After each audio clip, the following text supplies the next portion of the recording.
Assalamualaikum warahmatullahi wabarakatuh. Perkenalkan, nama saya Buya Baidillah dari kelas 11 TTL 1. Di sini saya akan membacakan resume dari video tentang pemasangan instalasi menggunakan satu fasa. Oke, jadi mulai dari definisinya. Listrik satu fasa adalah jaringan listrik yang hanya menggunakan dua kabel. Yang pertama itu kabel utamanya itu digunakan untuk fase, dan kedua itu kabel yang satunya lagi itu digunakan untuk kabel netral. Oke, nah jadi listrik satu fase ini menggunakan tegangan 220 volt. Oke, jadi cara prosesnya itu buat lebih mudah itu dibagi menjadi dua. Jadi itu pertama itu perancangan, baru pengaplikasiannya atau pemeraktikannya, pelaksanaan lah ya. Terus dimulai dari faktor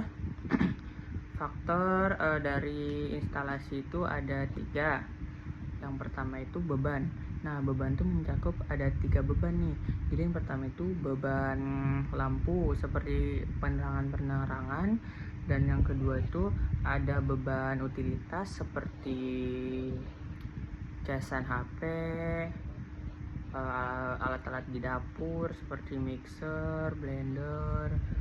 Nah, lalu yang ketiga itu beban motor.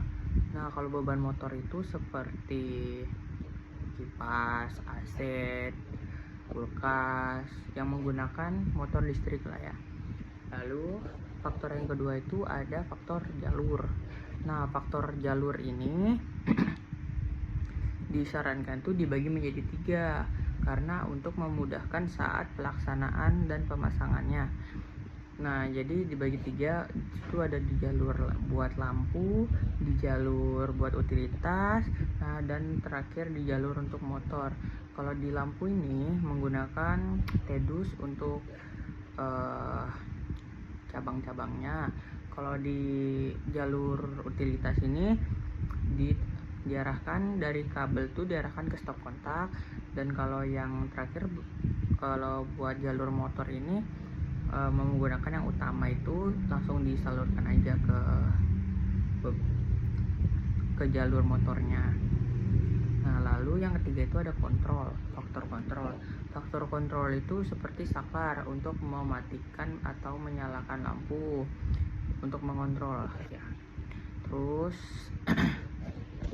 saya ingin membacakan perhitungan beban. Jadi ada beban lampu itu, kalau di video itu beban lampunya itu ada totalnya itu ada 177 watt. Yang pertama itu LED 8 watt itu ada di 6 titik, totalnya jadi 48 watt. Nah, kalau LED 6 watt itu ada di 2 titik saja, jadi totalnya 12 watt. Dan sisanya itu exhaust fan 1 titik jadi 30 watt. Terus hanging lamp 10 watt 1 titik jadi 10 watt. Terus crystal lamp 25 watt di 1 titik jadi tetap 25. Terus di TL LED 16 watt di 1 titik jadi 16 watt. Dan outdoor spot lamp 9 watt itu ada di 4 titik, jadi totalnya itu ada di 36 watt. Jika dijumlahkan jadi 177 watt. Lalu kita pergi ke perhitungan beban utilitas. Nah, stop kontak yang 100 watt itu ada di 9 titik di total, jadi 100 watt dikali 9 itu 900 watt. Terus stop kontak 300 watt itu ada di 2 titik saja, jadi 600 watt. Kali total jadi 1500 watt. Lalu lanjut ke perhitungan beban motor. Nah, di beban motornya ada AC 2,5 PK 375 watt di 2 titik, jadi totalnya itu 750 watt.